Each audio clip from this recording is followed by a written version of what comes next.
everybody's so secretive about everything. Like, oh, I don't want to even tell you how to tie your point shoes. I don't want to tell you that. It's hard, especially for women. And so by the end of this, I hated ballet, hated it. Because every single doctor I went to thought I was crazy. Because for a normal person, I looked fine. But for a ballerina, even though I put on 45 pounds, I still looked small. Wow. They thought I was making it up. That once it was gone, I didn't know what to do. I literally had no life. Hello and welcome to Redirected. My name is Andrew East, and today we are sitting down with professional ballet dancer Kathryn Morgan. This is a show where we sit down with celebrities, athletes, entrepreneurs, really anybody that has had a significant life change. Some people call them pivots. I call them redirections. That's why the show is called Redirected. Today is an absolute treat. Again, we sit down with Kathryn Morgan, and she tells her story of how she went from exploding into the ballet scene to ultimately having to retire at a young age, far before she ever thought she'd have to retire because of an illness that she had. And then she walks us through how she got into YouTube and built this awesome online community, and ultimately shares some news at the end of the episode that you won't want to miss. Kathryn has an awesome story. She has some great words of advice.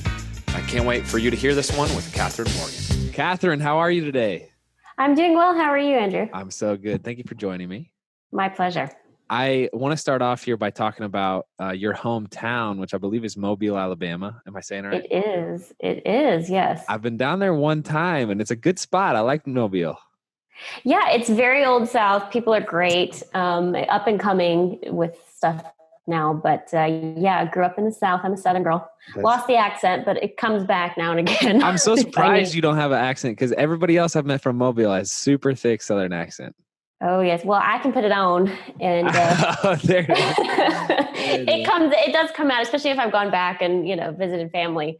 I'll come back up to New York, and now of course going to Miami, and people are like, "Oh, you've been in the South." There it is. That's so funny. So I was down there for the Senior Bowl, where like the college prospects. Do you know what I'm talking about?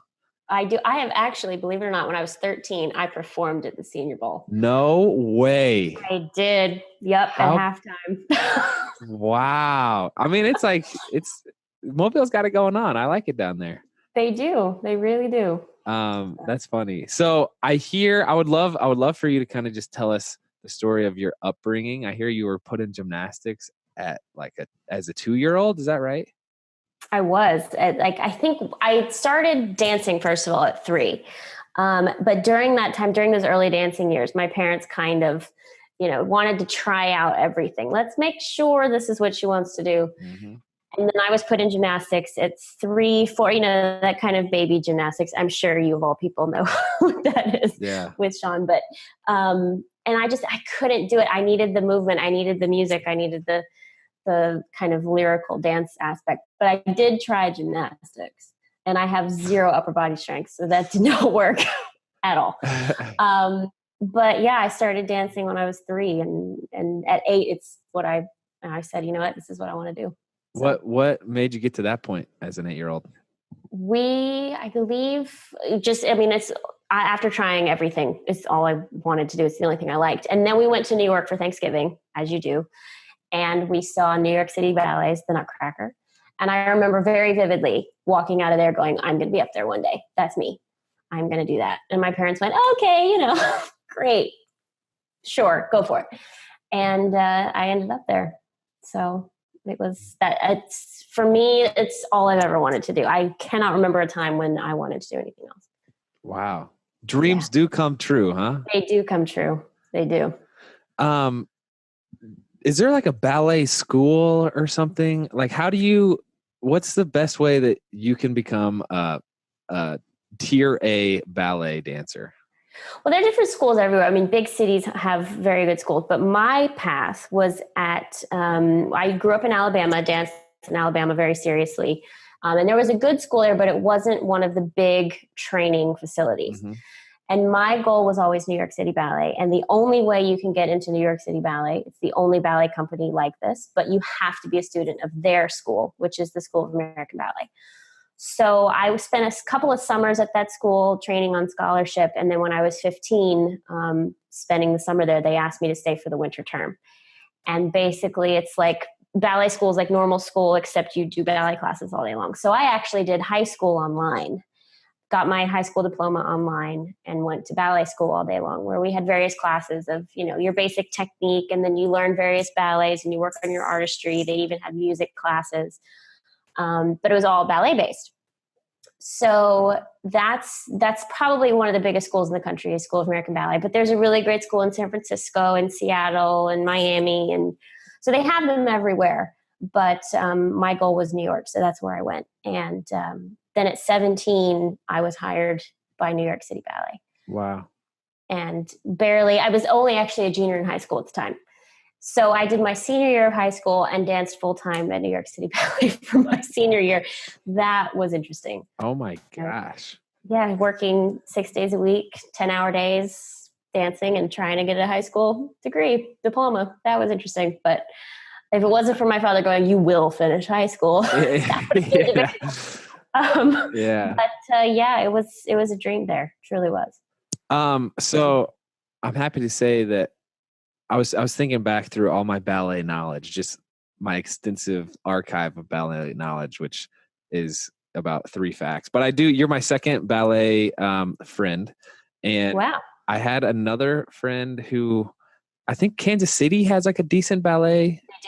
They do. And then Nashville, I think, has an they have do. one Kansas at least. City Ballet and Nashville Ballet. Gotcha. Yes. Very cool. I'm curious about the ballet culture, because it's like an ancient art, it seems like. And it's so traditional. Almost, gymnastics has these kind of connotations with Eastern Europe, and that's kind of where it was originated from. What is the ballet culture in your words?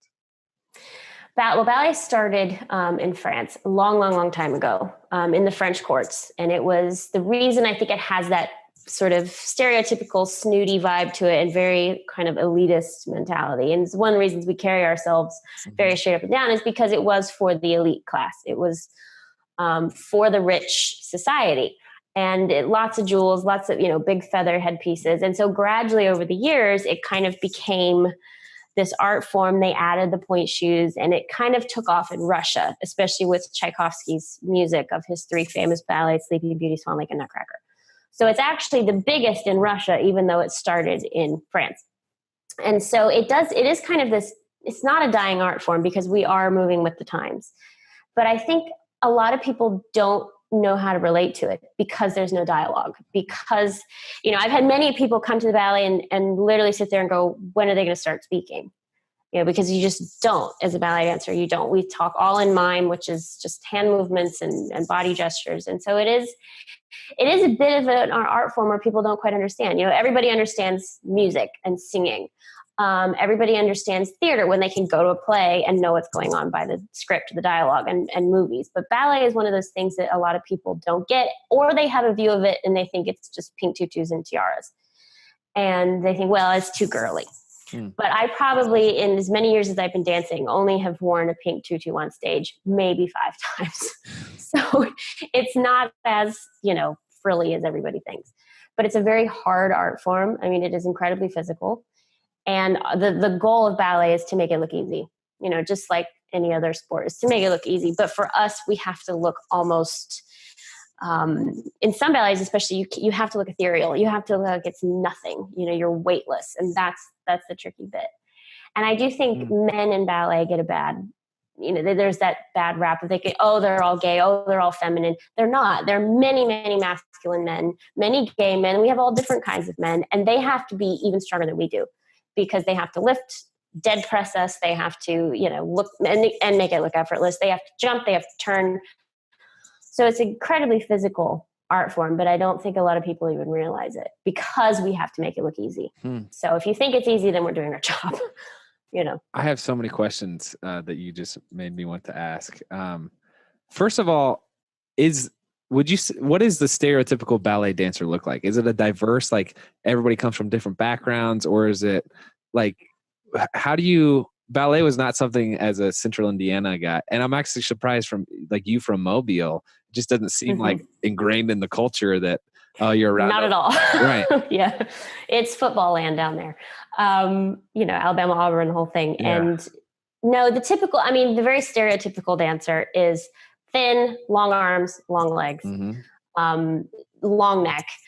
But actually, there are so many different body types in ballet nowadays. We're getting away from that stick thin, waif looking. Because of the choreography itself is changing. Dancers aren't just standing there looking pretty anymore. Things are getting harder. Things are getting more athletics, and the choreographers are pushing dancers now, doing things that even 10 years ago people couldn't do. So you have to be more fit and athletic now, and the bodies are changing.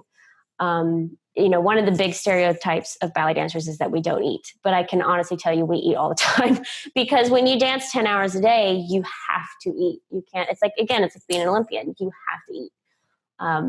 The problem is the balance of trying to be thin and still getting enough energy to dance is what some people struggle with. But I would say for the women especially, long arms, long legs, long feet, long neck. Men, it varies. It depends on the kind of dancer you are. For the boys, actually, the better, quote, dancers and the tricksters are short, compact guys. So they can get off the floor easier. They can jump easier. But the better partners, the guys who lift the best, the guys who do kind of the more classical roles the best, are actually taller. They're about 6 feet. So they can do all of the partnering with the women. So for the guys, there's definitely those two distinct body types. You're either the short, compact little guy, or you're big and long and tall and can partner. To those people who don't get ballet, how do you sell ballet to them? Like, why is it beautiful to you? To me, it's beautiful. And one of the reasons I started dancing was the music. I always wanted to become the music, if that makes sense. Like, how do I express myself to the music? And the only way I knew how was by dancing.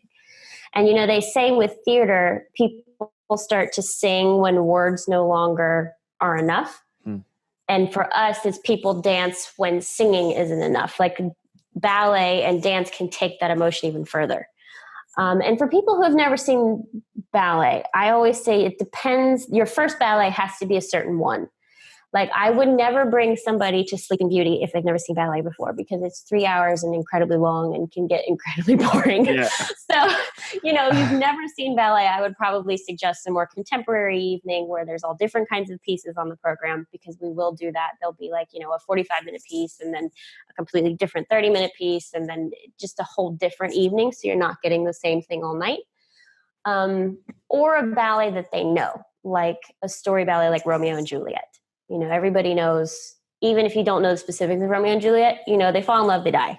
Like, you'll be fine. So it just depends on who it is and what they want to see. But I think you have to get past the thought that it's just pink and sparkly and frilly, because it's so much more than that. And that's that stereotype that's hard for people to get their head around. Very interesting. Very interesting. Where is New York City the spot to watch ballet? It's one of them. I mean, there are many great companies. There's a beautiful company in London, the Royal Ballet. Actually, London has several companies. Obviously, it's huge in Russia. Ballet dancers in Russia are like movie stars. It is a totally different culture over there. But in Miami, where I am going to be dancing, it's huge. In Seattle and San Francisco, there are a lot of great places you can see ballet. But I would say in America, New York is probably the biggest place, just because of the culture here, because of Broadway. And we have 2 huge ballet companies in New York. Gotcha. Last thing, and then we'll get back to your story. I am surprised you've mentioned yourself as an artist several times. And I view ballet as more like ballet dancers as more athletes, strictly because of the physical portion of it. Is it like your training is insane? Yes, your technique and the art form and going to the music is really impressive, but I feel like you're more of an athlete. It's true. I mean, it's very true. It's debated. A lot of us consider ourselves artists and athletes. Artists, because you have to have that musicality. You have to have the artistry where you can touch that person sitting there in the audience. It's, for me, watching, I don't care how many times somebody can turn around or how high they can jump. If they can't do it beautifully, if they can't make me feel something, it's like, okay, this is just pyrotechnics.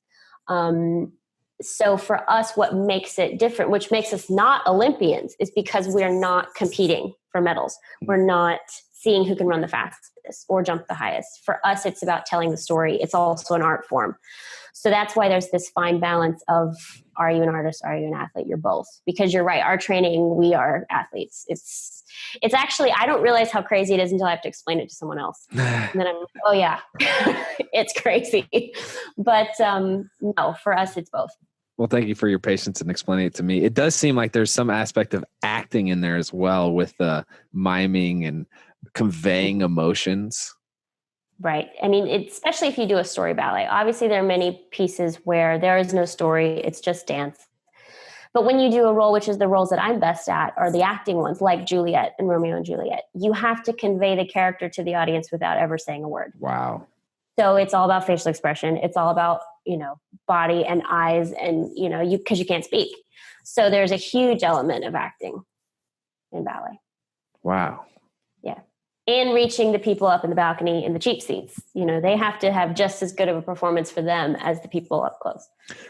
Are there different buckets to your training? So you have like the physical aspect, and you have like weightlifting, and then like acting class, or like how do you go about getting better and improving? For us, it's a lot. I mean, we have our typical everyday, we still train, we call it technique class, where it's an hour and a half of us doing all of our exercises. You start slowly at the bar and you hold on to the bar and you warm up, and then you build up to turns, you build up to jumps. And that's solely physical. We also have coaches who, when we're working on a ballet, will coach us artistically, the feeling, the acting, the emotion. In ballet school, we had variations class, it was called, where you'd learn excerpts of different pieces, different solos and things to work on performance quality, because students don't, they kind of get out on stage and they don't know how to be that artist. So that was a training class. We also had point classes where it's just all about strengthening those feet for the girls. Guys had weightlifting. We also had partnering class when we were little to learn how to do all basic partnering, and then you gradually build up. So there are different classes. I mean, it's like any sport really, but point classes, man, that's miserable. Something. Golly. Miserable. Yeah. Those are my favorite. Yeah. Just tiptoes, yeah, just constant up and down and working through your feet. I mean, I'd leave with blisters and, but that's how you build up the calluses, and eventually then it doesn't hurt. But yeah, point class was never my favorite. Wow. Gosh. Yeah. Okay. So you mentioned that when you're 17, your dreams came true to a certain extent, and you signed with the New York City Ballet, or went to school there. And what was that? Like 2006 ish? Is that 2006? Yeah. I signed with them. It's a job. I did school online. So they're an actual professional working company, but yeah, 17. Walk us through that narrative. What was that like? And did it fulfill all your dreams and expectations? It did. I mean, the very first rehearsal I had with New York City Ballet, I wiped out, completely missed something and just belly flopped. So that got all the nerves out for me, but it was a dream. And, when you get into a ballet company, you go back down to the bottom of the totem pole. I mean, you are swan number 17 on the left, you'll stand in the back for a year and learn everything and probably not perform anything. And it's kind of a thankless job. But 2 weeks into my contract, the director came up to me and he said, so one of our principals, which is the highest ranked dancer, she just got injured and she was going to be Juliet in a few weeks, and I'd like you to replace her. And I literally did like one of those, like, are you talking to me? Are you sure you're talking to me? And I said, oh, okay. And that was my first big break, was doing Juliet at 17, as the lowest ranked girl in the whole company. And that led to more and more roles over time. I mean, I was doing the lead in The Nutcracker, which is a Sugar Plum Fairy. When I was 19, I danced Aurora in The Sleeping Beauty, which is the hardest role in all of ballet, at 20. And it was just like everything was just sunny and wonderful. And I thought, well, this is how it should be, just when you think everything is great. And that's when my issues started. During rehearsals, my muscles started to disintegrate, and I would go up to point and come down and couldn't balance and couldn't stabilize. And Then my hair started falling out, and I just remember like clumps coming out. And then I started putting on weight, which made no sense. Dancing 10 hours a day, 6 days a week. I ate, but I didn't have time to eat the amount that I was putting on. It just made no sense. And I was so exhausted. And I remember thinking, something is wrong. Something is not right. And even my coaches were looking at me like, this is not your typical lazy girl, because I was not lazy. You can't be a lazy dancer. You can't be a lazy athlete. So I thought, okay, something is wrong. So I went to the doctor, and it was my thyroid gland that was basically non-functioning. And they said, well, just start medication. You'll be fine. Cut to 2 years later, when I'm still as big as a house, no hair, no muscles, can't get through the rehearsal day. And I just thought, I can't do this anymore. They kept casting me in things, and I would have to back out of them because I would go down to the costume house and try and put the costume on. They couldn't get it closed. So that was humiliating. I couldn't get through the ballets. And it was like my whole world fell apart after this glorious entry of all these beautiful roles, and them telling me, oh, you're going to be a star one day, and just pay your dues and work hard and you'll be fine. And then it all came crashing down. And I thought, well, I can't do this anymore. This is not working. The pressure of being in New York and being ill, and it just wasn't working. So I went to my director and I said, I need to just let my contract run out and go get better, because I'm not getting better. This has been 2 years now. So I left New York and went back to my parents' house in Alabama for a little bit, just to kind of regroup. And they thought, like I did, well, I'll be better in a matter of months, and then I'll get back on stage. It'll be great. 3 years later, I'm still sick. And it turns out, through 8 doctors later, because every single doctor I went to thought I was crazy. Because for a normal person, I looked fine. But for a ballerina, even though I put on 45 pounds, I still looked small. Wow. And they thought I was making it up. So the one who I finally went to that believed me and said, we're going to fix this, it found that it was an autoimmune illness where your body attacks itself. So it's Hashimoto's, it's called. So no matter how much thyroid medicine I was taking, it was ineffective. Why this took 5 years to figure out, I couldn't tell you. But once we had that piece of the puzzle, then it started to make sense. And that a big part of that disease is stress. And I think part of it was them, as wonderful as it was, them throwing all those roles at me that early.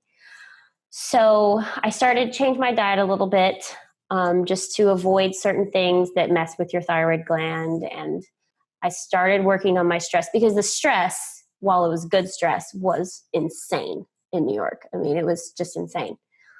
So things started to get better, but just weren't quite there. But in the meantime, I was bored, as you are when you're sick. I started watching YouTube videos. And I realized at that point that there were no dancers on YouTube anywhere. For all the beauty gurus and all the yoga gurus and all those people, there were no ballet dancers. So I thought, well, I can try this. Let's see if it worked. And it did. And I started making YouTube videos, and that's where the career started to shift a little bit.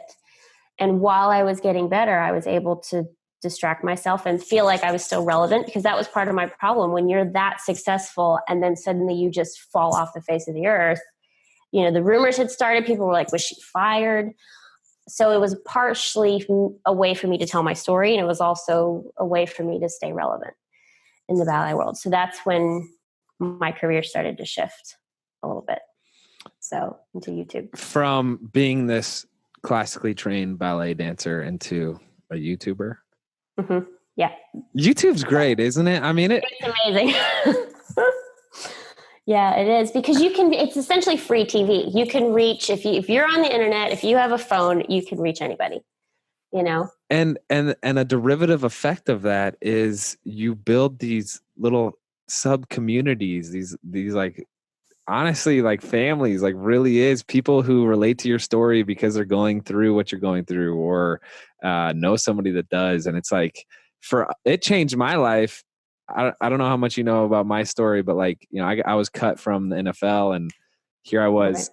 Right. I want to talk to you more about the stress and how you were able to walk through that. But like, I made it to the pros, never had any mental issues.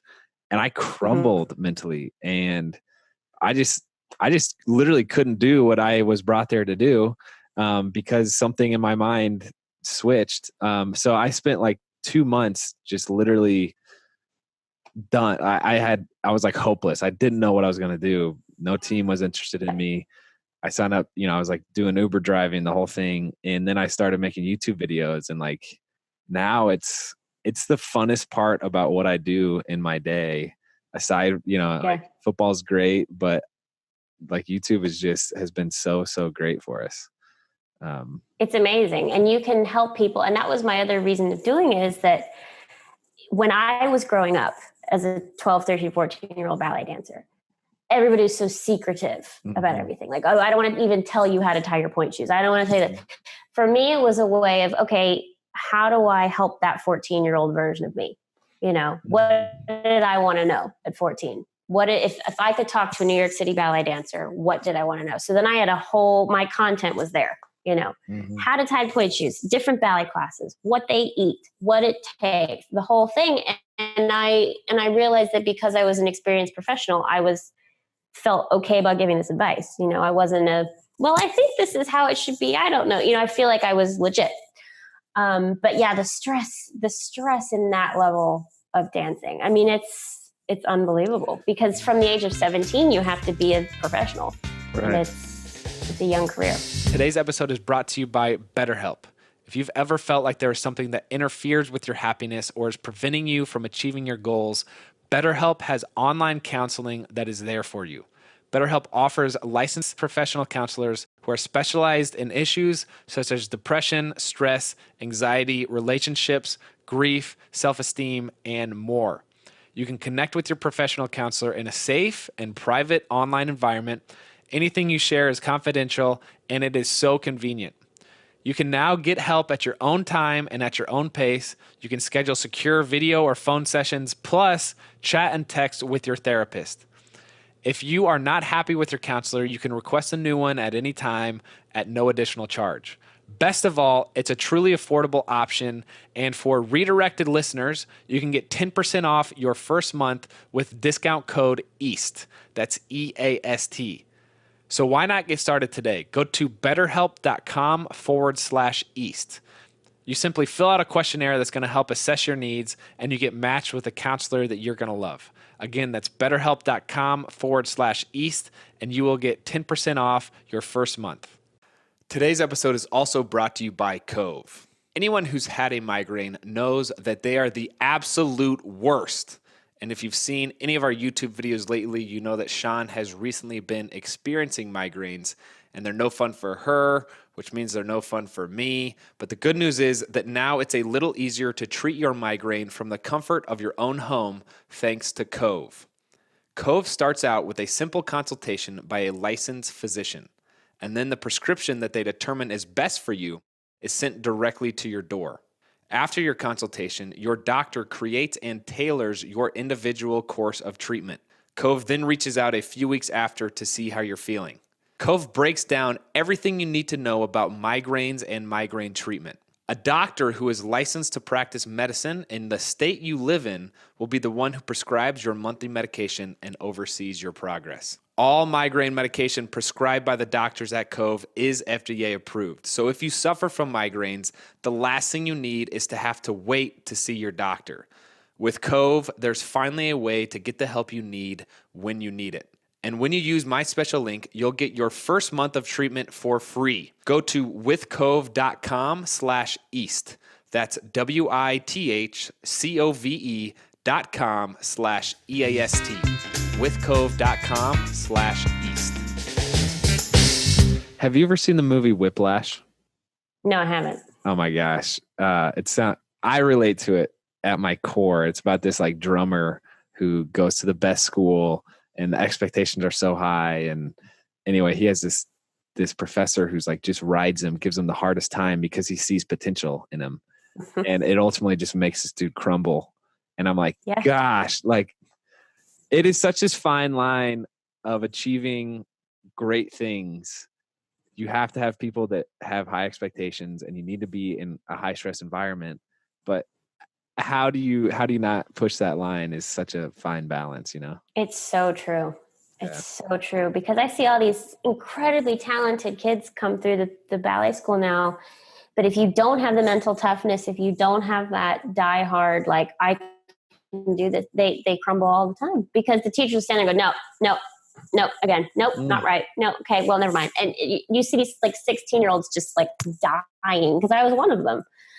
And, you know, the curtain, even in the professional world, the curtain comes down, the ballet master comes back. He's like, all right, you know, that bit and that potted it, let's do it again. And the minute, you know, the audience is still applauding, and you have to do it again with the curtain down. And you're like, you can't feel your feet. You're just like, do this tomorrow, please. But they want it now. So it's tough. What are some ways that you've dealt with that? Was stepping away like the only cure for you? Now I can honestly say it was, because by the time I left the company, because of how sick I was and how awful I felt about myself, and the self-confidence was zero, I started to hate ballet at that point. I didn't want to dance anymore. I didn't want to even look at myself, because to look at yourself in the mirror day in and day out in a leotard is a whole nother thing. Sean would know. It's just like, oh, it's hard, especially for women. And so by the end of this, I hated ballet, hated it. And it took me stepping away from it and realizing how much I missed it to find that inner confidence again. Because now, coming back into professional dancing, I have much more trust in my own technique and my own abilities. And because I was away from it so long, if I have a bad day, it's like, yeah, well, it's all right. It'll be better tomorrow. Yeah. You know, and it's a whole different mindset this time. And being 30 now too, I'm not that 18-year-old who's like has to go for broke every time, and everything has to be perfect. And if one thing's wrong, the whole show's a mess. Now I have a better sense of, okay, well, that turn didn't go well. Keep going. It'll be fine. Do you think there's any shortcut to get to that point that you're describing right now? Because I'm at that point now. It's kind of this hands off, like it's not an apathy towards your performance. It's like this maturity of realizing that there's other things that matter, and but if you were going to tell 17-year-old Kathryn, like, here are 3 things that you can get to help you jump that hurdle, does that exist? Or I don't know if it does, honestly. I think any dancer who's either stepped away from it, been injured, or dancers who have had gone on maternity leave and come back, a lot of women who've had babies and come back, then they realize, oh, there's something more important than myself.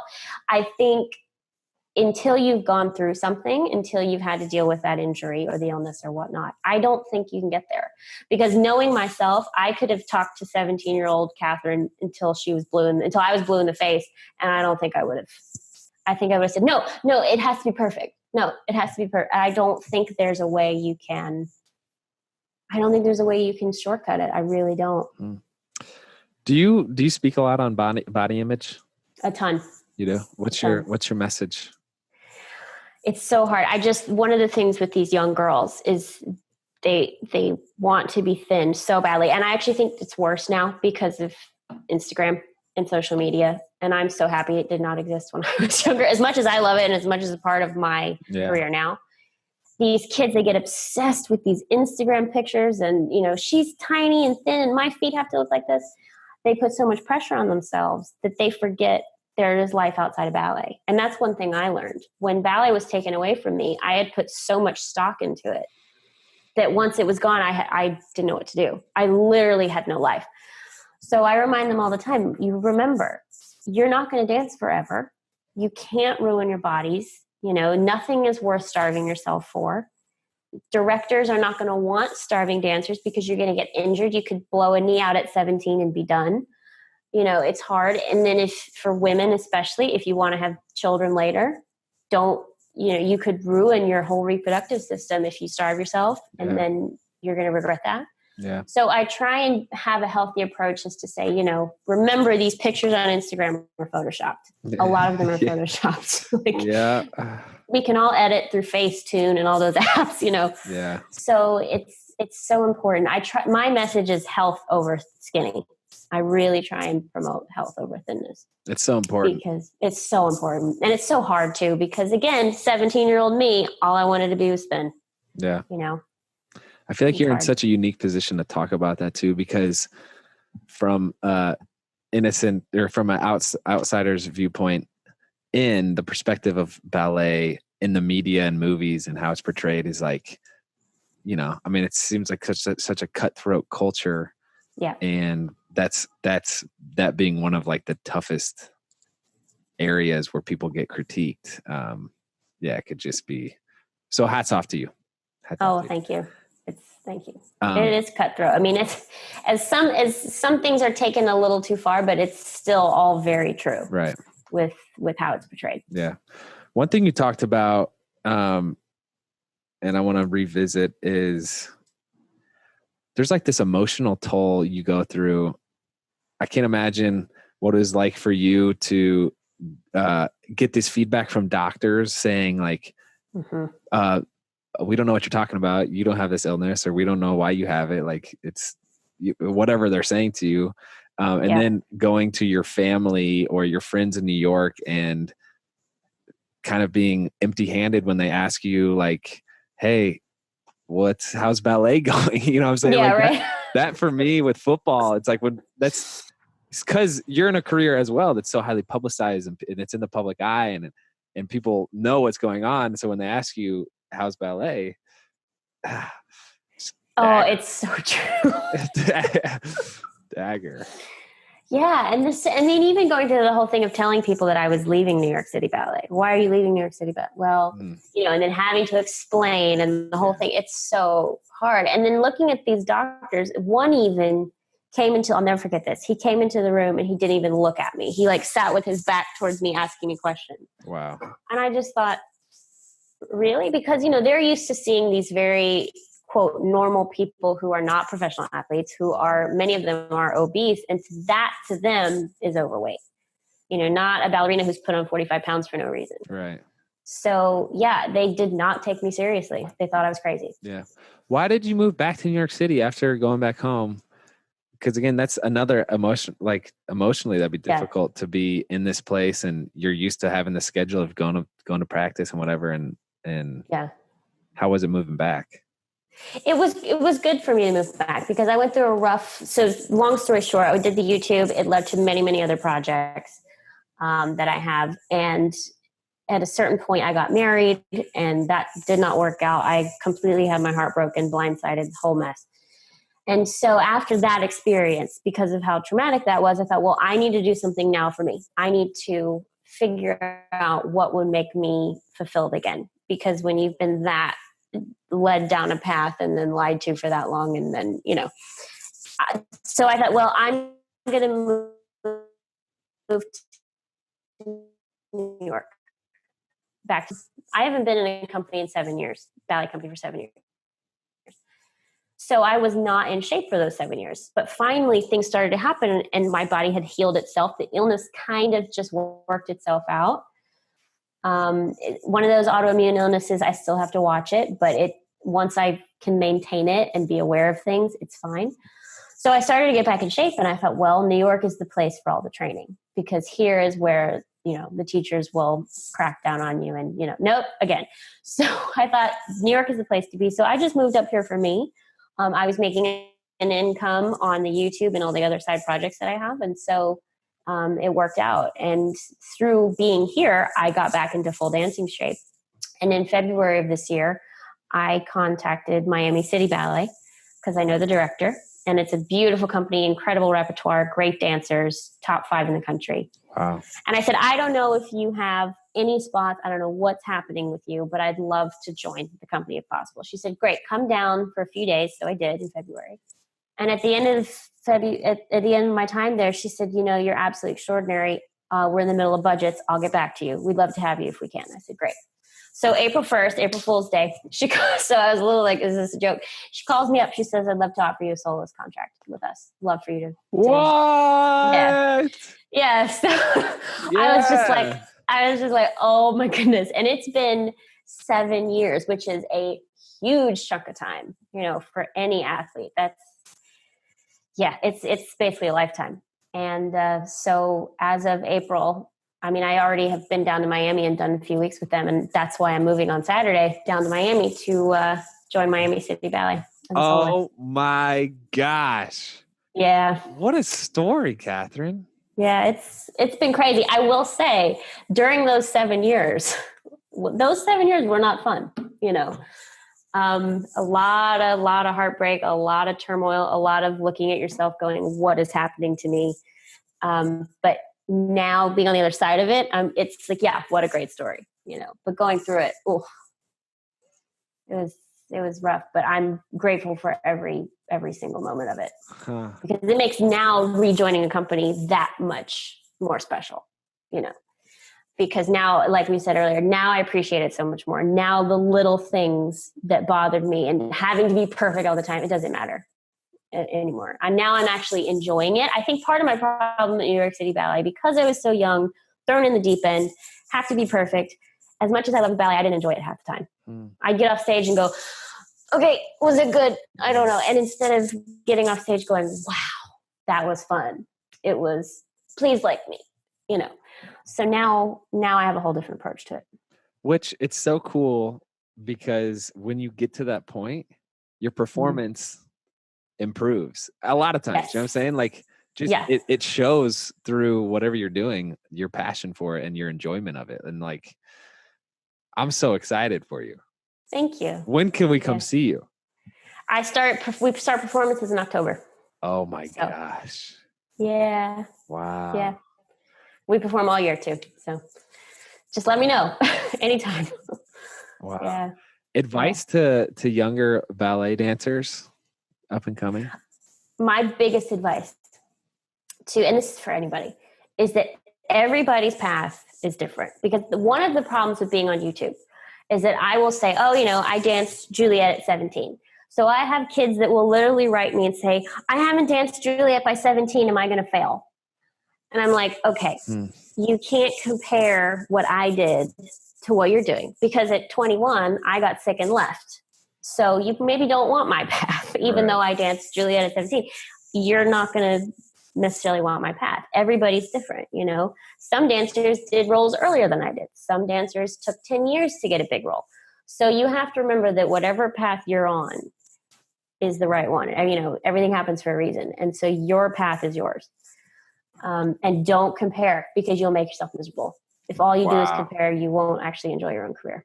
Preach. I love that. I just saw a Teresa quote today that says, I can do some things that you can't, and you can do some things that I can't. And together we can do great things. And I just love that concept of like, hey, you don't have to be good at everything. Don't put that stress on you. Don't do it. But you are good at something. It's so true. Yeah. It's so true. I mean, even within the ballet realm, there are roles that I'm really great at and roles that are not. I am not the pyrotechnic dancer. I can't do 80 million turns and jump and spin and turn on my head and the whole thing. But I'm really good at the lyrical and the dramatic and the acting. And that's the other thing I tell dancers all the time. Find what you're good at. You know, it's like doctors. Not every doctor is a specialist in everything. You know, you've got your heart surgeons, you've got your internists, you've got your endocrinologists. They all don't do everything for a reason. Yeah. So you have to find what you're good at. There's always going to be somebody that can turn more and jump higher and, you know, get their leg like here. So you have to figure out what you're good at. Have you actually been able to, have you seen somebody that's gotten their leg that high? Yeah, they're freaks of nature. Just like, no, I can't do that. I can't do that. That's crazy. Typically those people, I'm like, go do rhythmic gymnastics. If you can do like this, you know, go do rhythmic gymnastics. Have you gotten any pushback? Because ballet is so traditional. Gotten any pushback from all this social media stuff that you've been doing? A little bit at the beginning. A lot of people thought, oh, you need to keep ballet mysterious and it's this, you know, special art and we have to keep the curtain closed. And then actually people have realized that, you know what, as old of an art as it is, we have to change with the times. We have to open the curtain literally and show people, because otherwise it's a dying art and people aren't going to get it. And so now ballet people and companies are getting their own YouTube channels and getting their own Instagram accounts and trying to bring more audiences in, because that's the only way we can keep it alive. You know, we're not on broadcasts on national television, you know. So at first, a lot of people thought I was crazy. They really did. And now they're like, oh, you know, I think what you're doing is amazing. I'm like, thank you. Took you long enough. You know, it'd be really fun. Even my own mother, literally 2 weeks ago, she didn't get it. Yeah. That's so funny. Again? Yeah. What would be really fun is if we did a collab, Kathryn. You, me, and Yes. Sean, where you're teaching us ballet. Oh, I would love that. That would be a riot. We might have that to would ask be right. the Instagram. Okay. What other side projects you got going on? You mentioned that a couple of times. Yeah, I have. I teach a lot. I go and teach younger dancers all the time. My whole summer is teaching. I have a scholarship for young dancers to provide, hopefully help them with their training. Wow. I have a subscription box for dancers, like the beauty ones or the pet ones. I have one for dancers. Nice. It's seasonal. I have, I write a column for one of the dance magazines, Dance Spirit magazine. I'm sure I have something else. I just can't think of it right now. Podcast. I right? represent one of the point shoe brands. Podcast, yes, I do. I've taken a hiatus from that, but I do have a podcast. I work for one of the point shoe brands and wear their shoes and go out and fit and meet and greet dancers. So yeah, I have a lot of incredible things that have really stemmed from not just the dancing career, but from YouTube, because I have kids who even have said to me, I didn't know who you were when you were with New York City Ballet. Yeah. I only know you from YouTube. So, That's so awesome. That's been great. What goals do you have now with so many exciting things? What are your goals? For me now, especially getting back into a professional company, is to just dance for as long as I can. It's not a long career. If you make it till you're 40, it's a huge deal. So for me right now, the goal is to just get back into the dancing, dance as many roles as I can, and enjoy them. Unlike before where it was all perfection, this time to actually just enjoy it for me. I would still like to keep my side projects going. I would also like to travel and perform, because a lot of us do like guesting galas and things. So traveling and performing, but really for me right now, the goal is to just get back the dancing portion of my career, because it's almost like I had plan A. Now I did plan B, and I'm going back to plan A. So, Yeah. The YouTube will always be there. The side projects, I can keep growing, but the dancing is a limited time. So that for me right now is the big goal. So I would love to ask for advice, for me specifically, from you, because I am at this phase where I'm at plan B and I'm loving every second of it. And I'm trying to decide if I want to do plan A. So what made you want to go back to plan A? I think because it finally felt like it wasn't required of me. Because I think for a long time, especially when I just left the company, when I was sick, everybody's like, when are you getting back? When are you getting back? When are you getting back? When are you getting back? Get back on stage. Finally got to a point where people accepted the fact that I was, I'm just going to do you dancing again for me with no expectations, because people literally said to me, we did not think you were ever going to get back into a company. My parents said that. They said we had kind of resigned to ourselves to the fact that you would never dance again. So this time it was solely for me. And when I didn't have that expectation of everybody else and trying to please, because I'm a huge people pleaser, unfortunately, that's something I struggle with, is trying to say yes to everybody and please everybody. Finally, when I said, you know what, I'm doing this because I want to, because I miss it, that's when it worked. Not when I tried to do it for everybody else. Yeah. Wow. That's the best advice I can give on that one. Thank you. I feel like there's a lot of parallels between our stories, at least from like the mental side of things. I've already learned a lot, so thank you. Okay, and then 3 takeaways. You already mentioned so many. Don't compare yourself. Find what you're good at. 3 takeaways that might be able to apply to the broader audience. The first one, as I said before, is everything happens for a reason. Yeah. If I didn't go through all those horrible things, I wouldn't have this story. I wouldn't be joining Miami. If I didn't go through that horrible relationship, I wouldn't be joining Miami and getting back on stage, because I probably would have stayed married and been fine with that and just didn't really dance again. So everything happens for a reason. For me also, it was learning that even when I wasn't a dancer, I was still worthy. Because I think as dancers, and I'm sure every athlete goes through this, you're always judging yourself based on your last performance, or how good you look, or how many medals you won, or how this and that. So when that's taken away from you, as my career was, at first I felt like a complete failure. and I felt like I was a nobody. But then the gradual realization of, you know what, I'm still worthy regardless of what I've achieved career-wise, because I'm a human being, because I'm a person. A friend always used to say to me, remember, you're a human being, not a human dancing. You know, you're a person. The fact you're a dancer, wonderful.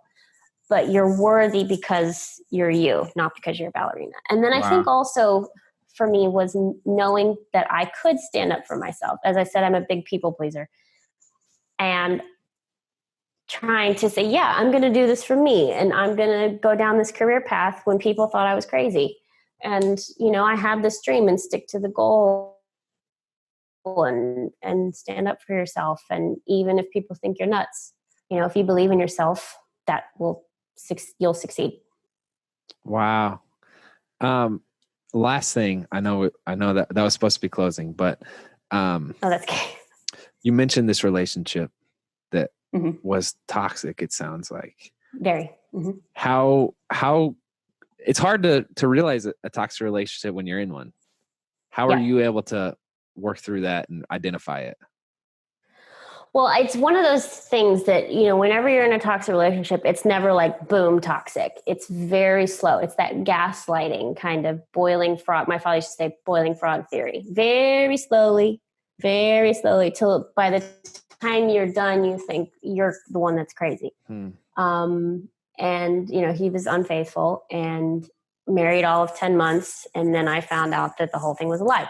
Wow. So for me, that was another place where getting out of that relationship was realizing I'm still worthy. I'm still valuable. You know, it had nothing to do with me. And it made me a lot stronger, because I think before that relationship, I was kind of I'll do anything and say anything to please, and yes. And, you know, now I'm like, no, I know what my standards are. I know what I'm looking for. And it's okay to have standards. It's okay to say, you know, this is what I need. This is what I want. And it taught me a lot. It taught me a lot. Wow. Yeah. Well, some pretty tough things have happened to you, Kathryn, but what's very, very, very cool about you is you've made it through the other side, and you're better for it, and you're helping other people do the same and making it through whatever tough things they're going through. So thank you for that. Oh, thank you. Thank you for that. Oh, my pleasure. Thank you. I appreciate it. Yeah. And thank you for taking the time to talk to me. I really enjoyed this. I can't wait to see you do ballet. Thank you.